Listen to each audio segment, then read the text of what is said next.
So good day, friends. This is Dr. Bob Hamilton, and you have tuned in today to the Hamilton Review, where kids and culture collide. Before we get going on our show today, I want to say, first of all, thank you for all of you for tuning in. It means a lot to me. I know that each of you have lives. I know that you're running around chasing children, driving kids, all the things that parents do, grandparents do. So the fact that you've tuned in today means a lot to me.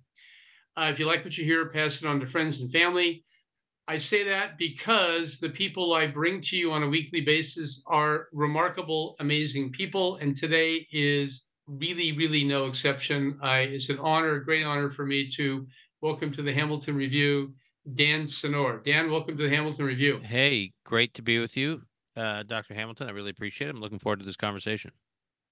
It is my pleasure. So I should tell everyone who Dan Senor is. Dan is a co-author. He's written a couple of books that I know of. One of them was a major bestseller called Startup Nation. It's about the story of Israel's economic miracle. He wrote that with another author named Saul Singer.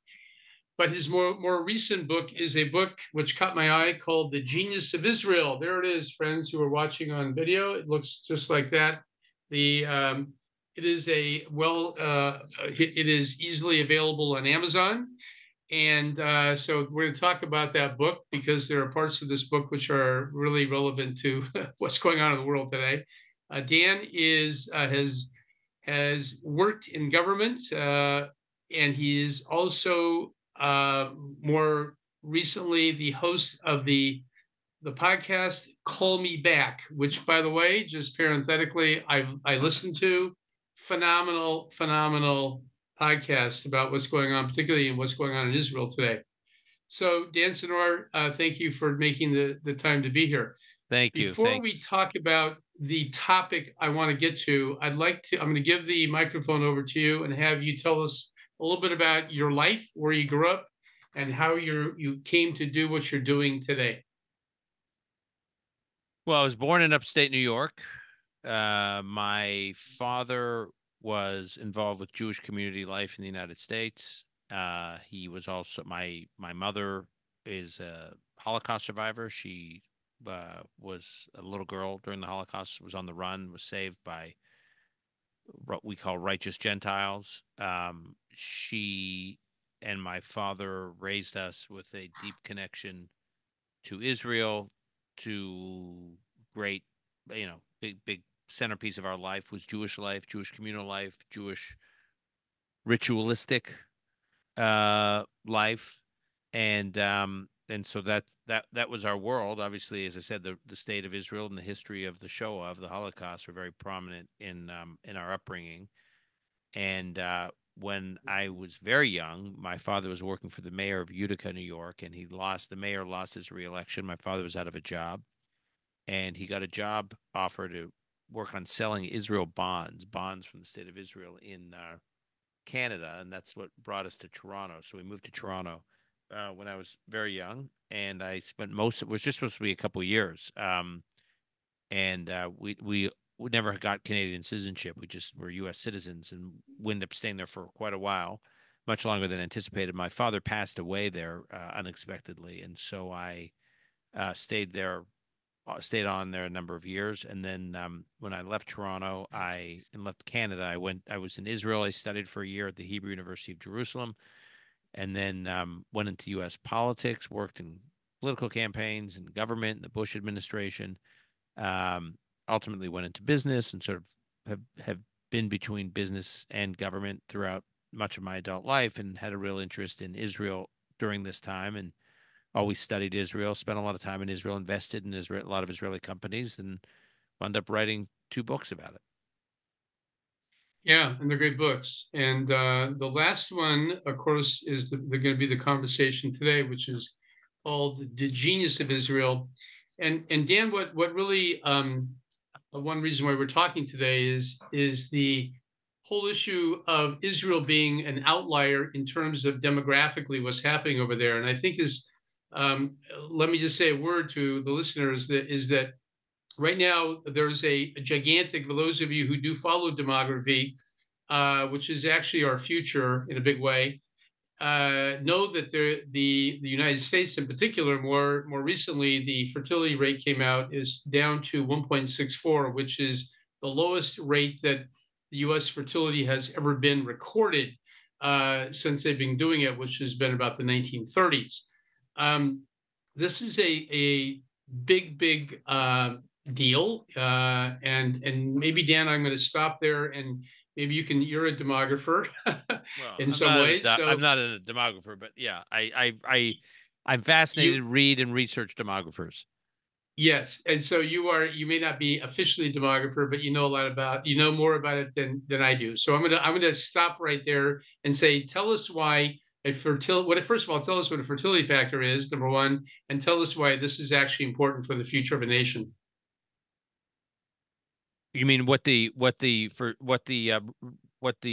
replacement rate is? I mean, what the significance Well, of what fertility rate? What is it? What yeah. is actually the fertility? What does that mean? What is that when you It's say the the rate at fertility rate which is? it's a fertility rate is the number of children each female is producing in a particular population, and in order for a population to continue growing, demographers try to rely on a what's called the replacement rate, which is what's necessary in terms of what the fertility rate needs to be in order for a population to keep replacing itself, keep growing, or at least Right. stay at the same size or keep growing. And if the fertility rate is up above a certain level, I think it's 2.1 is the replacement rate, then a population tends to grow and remain young. And if it's below the replacement rate, then it tends to age and shrink. Populations that age and shrink present a whole variety of problems. First of all, from a macroeconomic standpoint, you ultimately have an inverse pyramid where at the top of the horizontal line at the top, which is the widest part, is your oldest population, and then more narrow tip is your young population, and ultimately you have a very small narrow tip as populations age and shrink, supporting a large retired or aging population that is retired or not working as much or not in their prime productive years. So that presents a complete mismatch for the macroeconomy. That presents all sorts of fiscal challenges.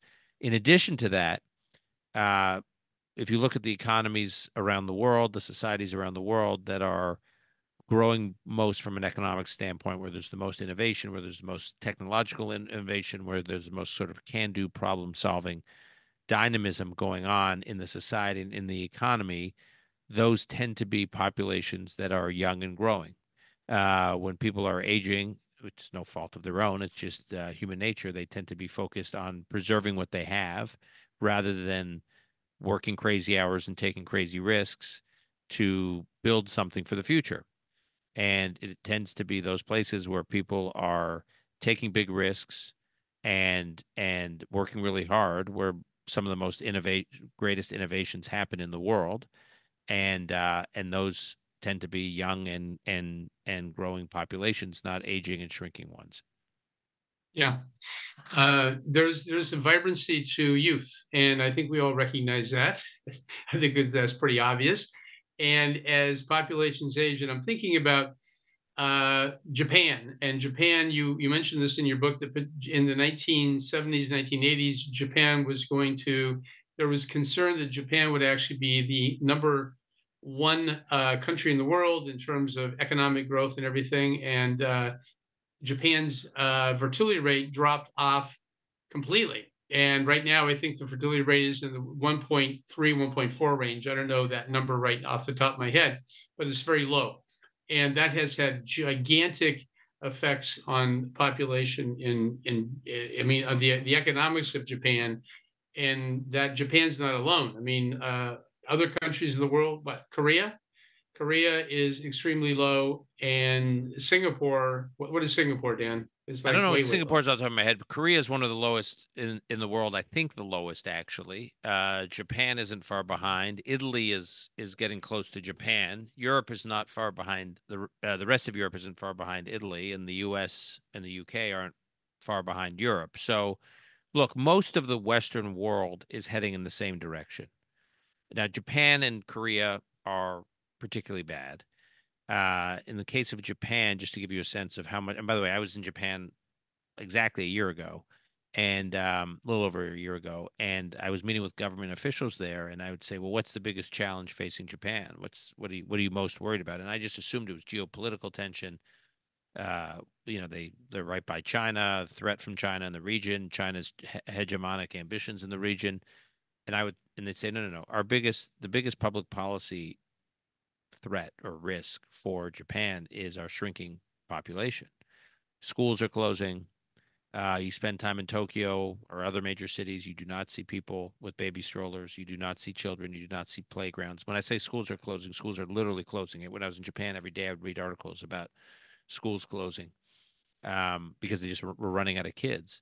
And as we talk about in our book, in The Genius of Israel, we cite a study, a statistic that in recent years, the market in Japan for adult diapers is now larger than the market in Japan for baby diapers.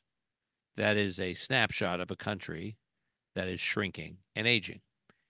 And we can get into this, but that is tragically where most of the world is going, at least most of the Western world, and specifically the wealthy Western world.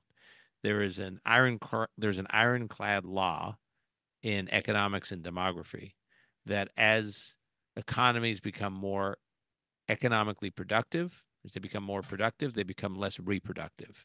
And we can have a whole separate conversation on why that is, that why as countries become wealthier and more modernized, they have fewer and fewer children, but it is an economic fact of life. And I know the reason you're asking me this is because of the Israeli experience, because Israel is the only country in the Yeah. world that has defied that. But before we get to Israel, that is a problem, and we are watching it happen right now.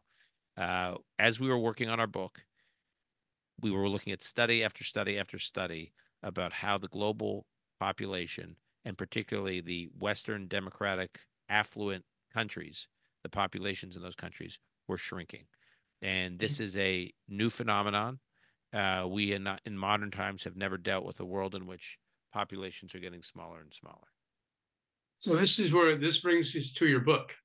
And it turns out that Israel is a serious outlier when it comes to their fertility rate and what's happening over there. And I this is really to me the fascination and one of the reasons why I think you entitled your book "The Genius of Israel." Tell us a little bit about the Israeli what's happening in Israel in terms of babies. So Israel, as I said, is the only country that has defied this trend. It is an economy that has been booming, has been growing over the last 2 to 3 decades. Per capita GDP has basically doubled. It is the second most important innovation economy in the world after Silicon Valley. Has the highest density of startups in the world. There are more Israeli companies on the Nasdaq stock exchange than companies from any country in the world outside of the US and China, maybe one other country, but these are all countries that are, multiples of Israel's size. Right. It is Dan, can I interject one thing? I want everyone to know that the population of Israel is about 9 to 10 million people. And so I just want to understand that Israel is a tiny, tiny country. And so the representation of this is overrepresentation is absolutely mind-boggling. Yeah. And sorry, I just wanted No, to no, inject. that's I'm glad you said that. Yeah, yeah. So Yeah. it attracts Israel attracts more global venture capital on a per capita basis than any country in the world. And that's particularly interesting because venture capital is the most fungible metric of technological promise. Venture capitalists make investments not based on where they don't make investments based on religious reasons or national reasons or ideological reasons. They make investments based on where they think the most jaw-dropping innovations and hopefully investment returns will be taking place. And Israel attracts, as I said, more global venture capital on a per capita basis than any country in the world. Now that you talked there about the population size of Israel, that's the most perplexing thing because Israel's managed to accomplish all this in a country surrounded by enemies, in a state of war since its founding, as we've been seeing over the last 7 months, no real natural resources, at least for most of its existence. A tiny speck of a country. It's the size of the state of New Jersey. It's a tiny piece of land and a population of, the latest count is closer to 10 million, but between 9 and 10 million. So it's the size of like a very small European country, population wise.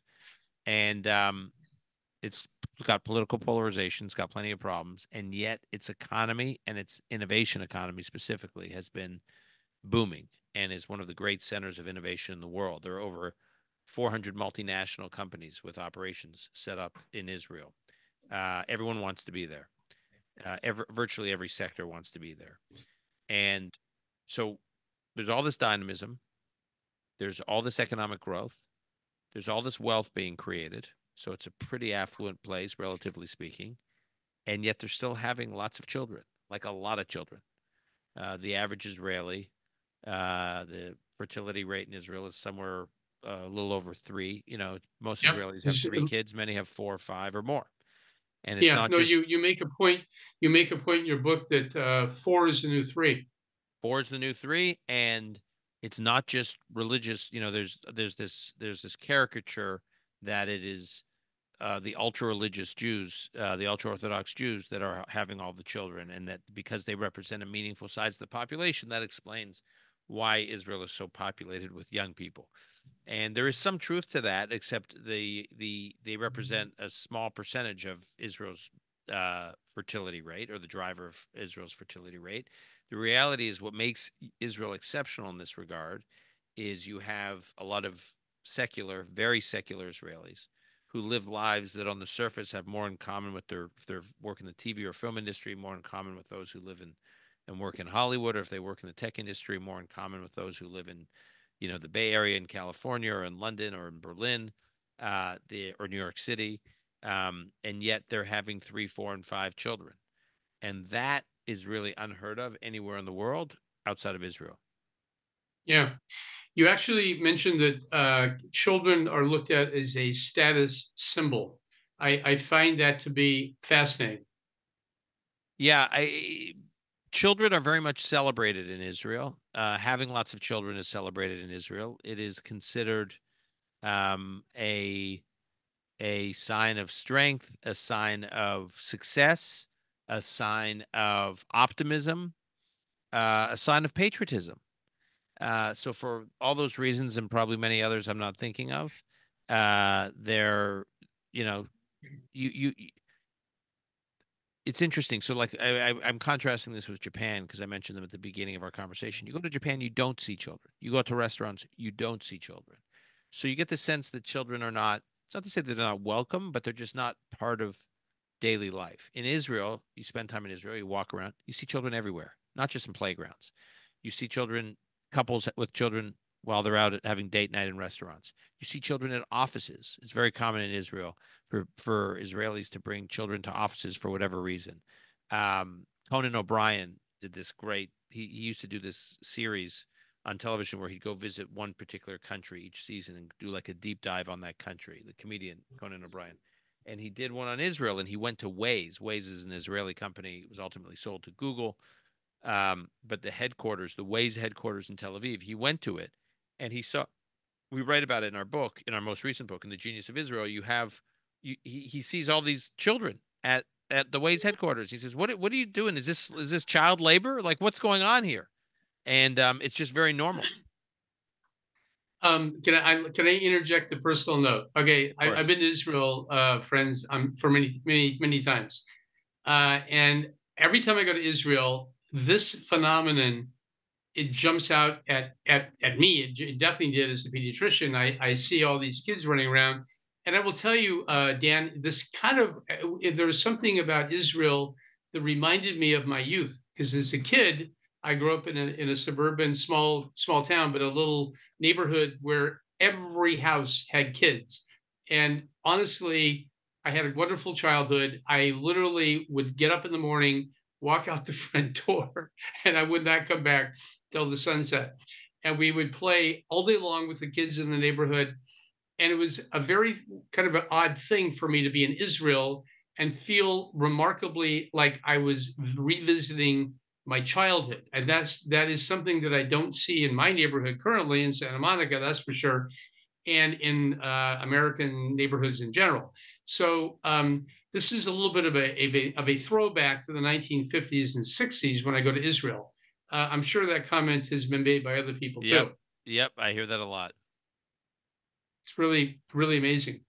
So the million dollar question is, why is this, Dan? Why are the elites, and as you mentioned, it is a secular. It isn't like the population Dan's referring to is called the Haredi. The Haredi, and they're the ultra Orthodox. They live a lot in Jerusalem, and they got a lot of kids. Those guys are probably having like 4, 5, 6 kids per woman. So they are a growing population within Israel. Yet they only represent a very small fraction of the population of Israel, for sure. But why is it that I would say sophisticated, educated, knowledgeable hipsters are having kids? I mean, what is it in the water over there that this is? Why is this happening? So it's a great question, and I don't have a concise answer because it's very hard to know why.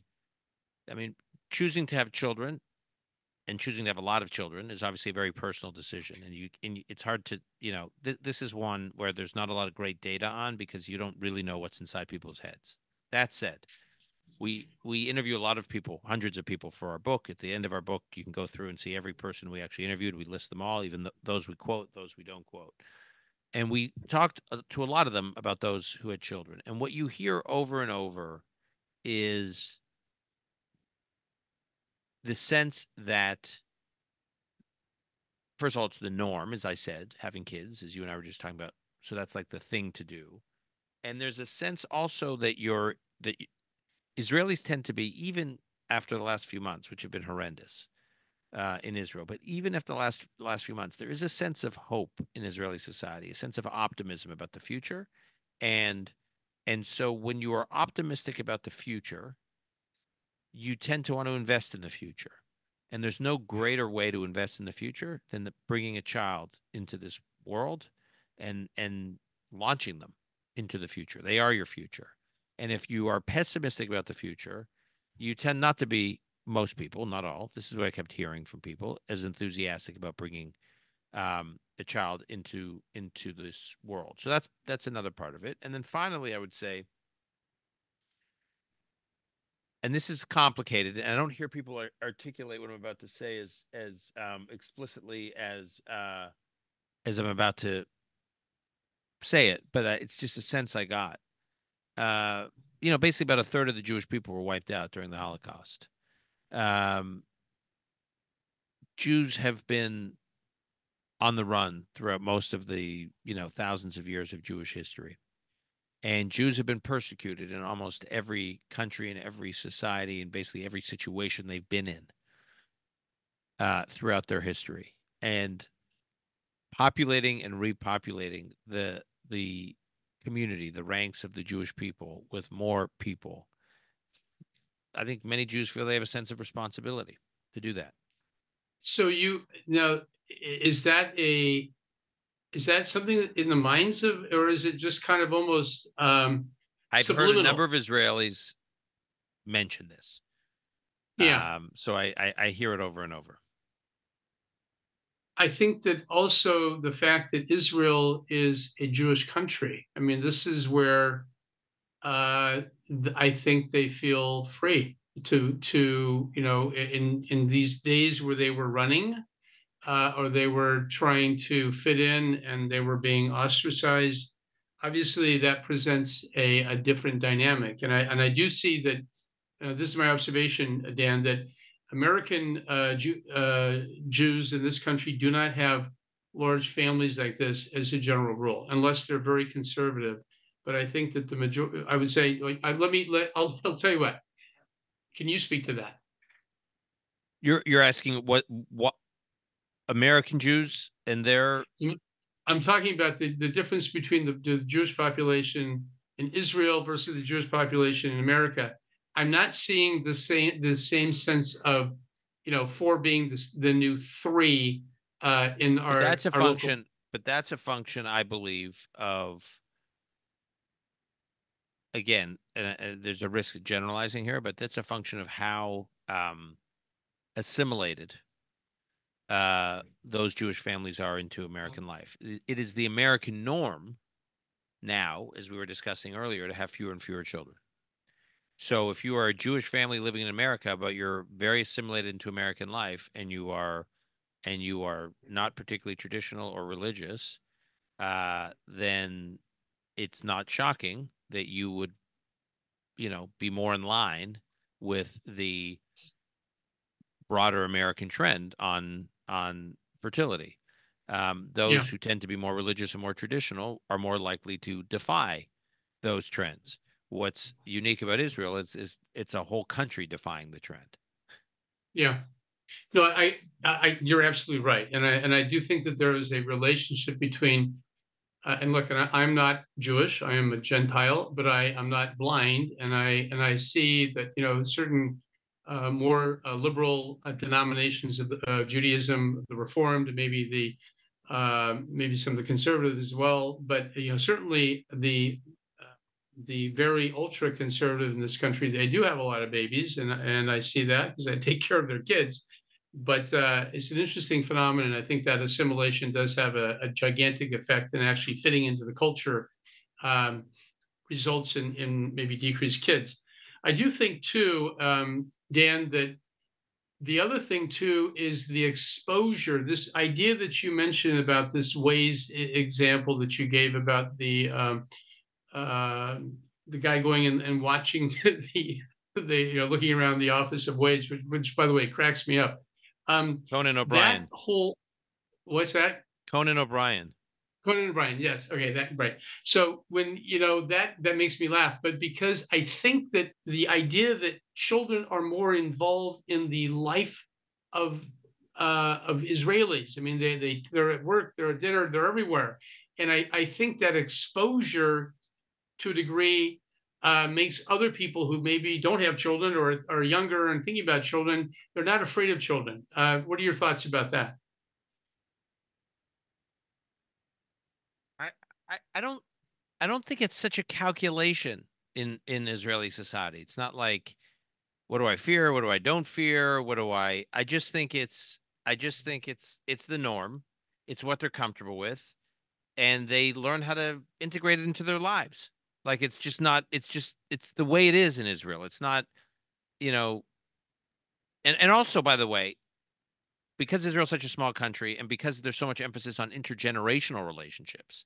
So people have close relationships with their parents and grandparents, and parents and grandparents tend to be in the lives of their grandchildren all the time, multiple times a week, at least once a week on Shabbat, on the Sabbath. So you also have a ton of support, even if you're young.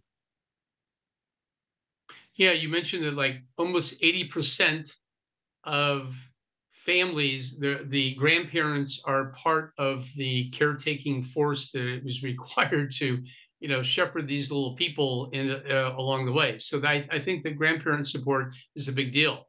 And also the fact that they take kids to work, that I think that saves money. They're not putting kids in daycares as well, so that is a big deal. They are very they're pronatalists in the sense that I know that fertility uh, fertility treatments are extremely high in Israel. Is that correct? Yeah. So, well, I think the country has the most generous fertility, according to our research. The country has the most generous fertility treatment offerings of any country I know. So if you need help, if you want a fertility treatment, it's very easy to get, and it's extremely affordable. Another issue you talk about in your book is the idea of safety versus safeness.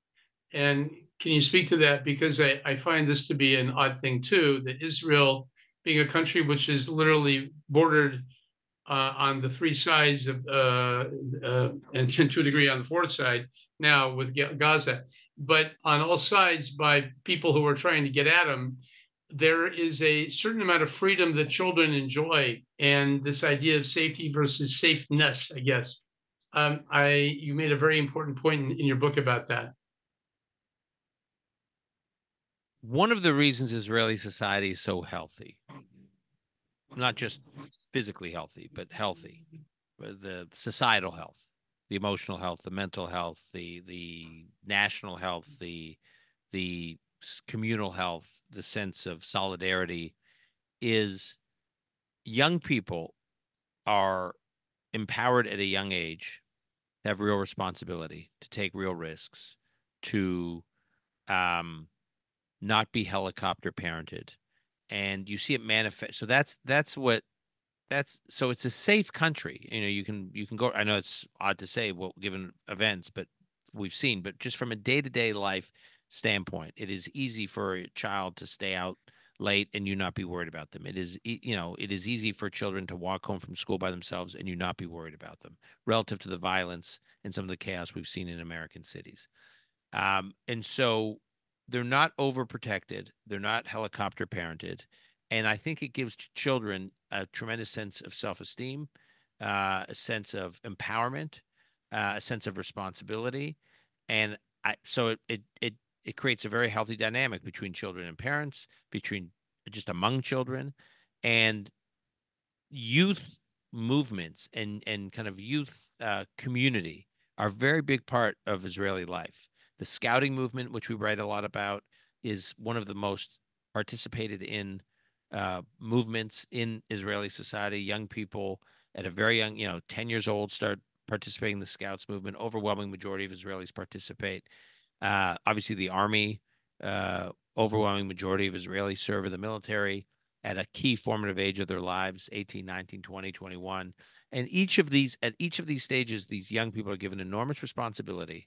They're not overly managed by parents, and and they are participating in experiences that are larger than themselves. They're experiencing something that's not just about their own self-actualization, but is about being part of a project, a community, a nation. And so I just think it is an inspiring way for young people to live. And it's an inspiring way for young people to relate to one another and relate to their country. I agree. And I think that this idea, there's a gal out there, you quoted her, Lenora Skenazy. She talks Mm. about free range kids. And that is so true in Israel. When you're walking around, you feel like, who do these kids belong to? You don't see parents trailing after them. You make the point, too, that there's a certain amount of communal responsibility for children that you would see people maybe go out and possibly break up a fight, or if there's somebody getting bullied, that they would, non-parent would intervene and say, knock it off. I Why is that? Because that doesn't. If you did that in this country, you might get charged, Or with sued. something. Yeah. Why is that? I feel that in Israel, most Israelis feel that every citizen of the country is a member of their family. And they feel in some way connected to every person in the country. And and so if they're at a park and we describe a scene, where someone's explained to us the whole dynamic that goes on in playgrounds. If someone sees two kids fighting, their immediate reaction isn't, oh, I'm just going to go find their parents or I'm going to ignore them. I'm going to go and try and resolve it because those children are citizens of my country, so they are like my children. And I'm going to have as much care and concern for them as I would my own. Yeah, and I think that does. There's a certain amount of that you talk about the intergenerational nature of the country. I see that as well, and certainly, this weekly you talk about Thanksgiving every weekend. I love that. Hmm. How you talk about Shabbat dinners. I mean, Shabbat dinners for maybe a lot of people who are listening are not a common thing, but that is basically a weekly time on Friday nights when most Jews around the world get together, have a meal together, celebrate the week, and and sing songs and read from the Torah sometimes, right? Isn't that what happens? What's interesting about so that is probably one of is my favorite chapter of the book, Thanksgiving every week, because I ask Americans, give me give me one example of a national ritual that you participate in that you feel that when you're participating in with your family and that it's sacrosanct, meaning it's untouchable. You're with your family every time at every one of this date, whatever it is. If it's annual, if it's monthly, if it's biweekly, it's weekly, whatever. And also when you're participating in that ritual, you're with close family and friends. There are no other distractions, and you know that most of the country is participating in the same ritual. So it's a sense that you're part of something that the whole country is experiencing. And they usually give me one example, which is Thanksgiving, which is true for most families in America. It is sacrosanct, it's untouchable, it's uninterruptible, and it's a beautiful thing. And then I say to Americans, give me a second example. And what I kept hearing over and over is they couldn't think of one, or B, they would say the Super Bowl. Watching the Super Bowl is the other big ritual here. I was like, okay, that's fine, I guess. I mean, the whole country is participating. People are with their families or at Super Bowl parties, and they all talk. It's a shared experience. I said, what if I told you there is a Thanksgiving in Israel every week, every Friday night?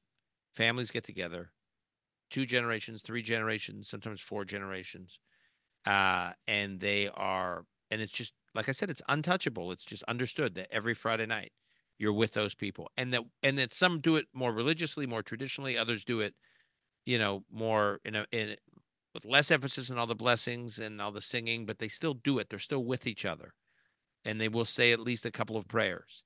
And there's a sense that the whole country is doing the same thing at the same time, a sense that the country actually slows down.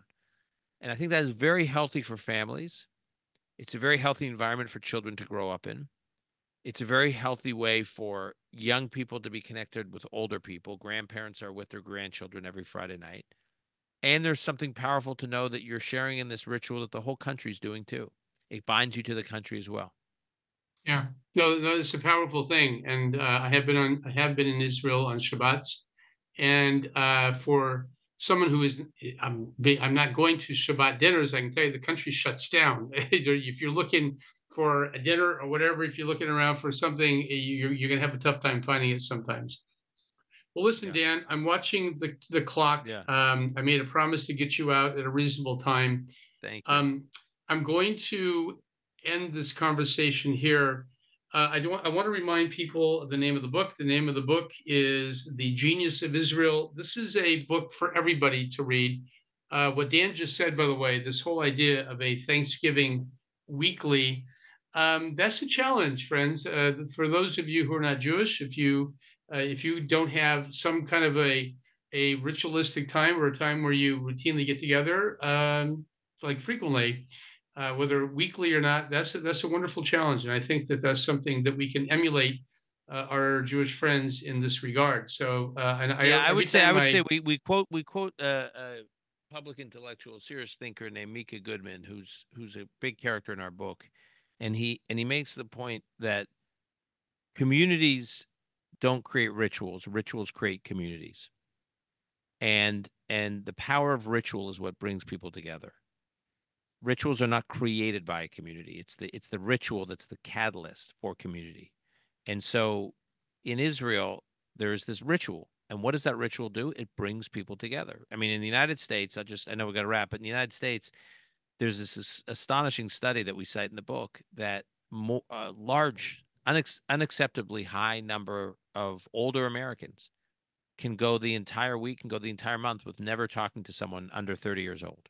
I think that was the study. It was quoted in Boston University, yeah, in the yep, Boston Globe. We cite it. And in Israel, because of this built-in ritual, most older people guarantee that they are with children every single week. And they're speaking to young people every single week. Now, beyond Shabbat, because of the way the culture and the society is organized, it's often more times than once a week, but at least once a week. So there's a ritual that creates a a very healthy societal outcome and a very healthy community. And so, what we try to do in our book at a time when American politics is so polarized, there's all these dangerous trends in Israeli society. I know we talked about the fertility rate crashing, but it's also, uh, you know, deaths of despair, staggering levels of deaths from alcohol and substance abuse and suicide, a loneliness epidemic, teen mental health crisis, a teen suicide, I dare to say, crisis, horrified to say, at a time when there are all these horrendous trends. What you see in Israel is they're moving in the opposite direction on every one of these trends, including Yeah. fertility. And so what we try to understand is how do they do it? What are the inputs? And we go through each chapter goes through a different input that we think helps explain it. And the role of ritual in keeping the society cohesive together and raising young people with the sense that they're part of something larger than themselves and they're part of the future of the country and their role matters is a big part of it. Powerful. We didn't talk about this, Dan, but one of your first chapters talks about the emotional state of the country of Israel, and just in terms of the emotional happiness index, whatever you want to call it, is radically high. And again, for those listening, I want to remind people where Israel is. Israel is in has been waging war. There's hostilities directed toward them. A lot of just a lot of people wishing them ill will, put it that way. And somehow in the midst of all of this negative pressure, they turn out on these surveys to be one of the happiest countries in the world. I find that to be totally counterintuitive. In the most recent happiness survey, Israel ranks still is in the top 10. I think it's number 5. But what's even more interesting is among young people, people under 30, Israel's number 2 in the world. So it's one of the top 2 happiest countries in the world for young people. And it tells you that happiness, which what the study really measures, is life satisfaction. Do people feel like they're leading satisfactory, purposeful lives? What it tells you is people can live in difficult circumstances. They can live with violence. They can live with chaos. They can live with political dysfunction. But if they feel that they're part of a family, part of a community, and they have a sense of there's purpose to their lives, they can endure a lot and wind up leading very happy, satisfactory lives. And people who are happy friends have babies. There we go. It comes back. It's all one big, huge, interesting tapestry, Dan Senor. And I want to say thank you for writing this book. You and your colleague Saul Singer. You guys write beautifully. I hope you have something else you're cooking up right now.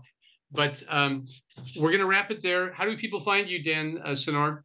You can do it on, you can find me on X. It's at Dan Senor, or you can find me on Instagram, same Dan Senor. And you can order the book at Amazon or Barnes and Noble, wherever you buy books, or your independent bookseller. That's the best way to keep up. And obviously listen to the podcast wherever you get podcasts. The podcast you can search for, it's called Call Me Back, or my name, Dan Senor. It's a great podcast, you guys. It's very, very compelling. He has great guests, and he's talking a lot about Israel, what's going on right now. There's a lot going on right now. There's a lot to talk about. Okay, Dan Senor, thank you so much for taking your precious time to come on the Hamilton Review. It means a lot to me. And friends, all of you listening to this conversation, pick up Dan's book.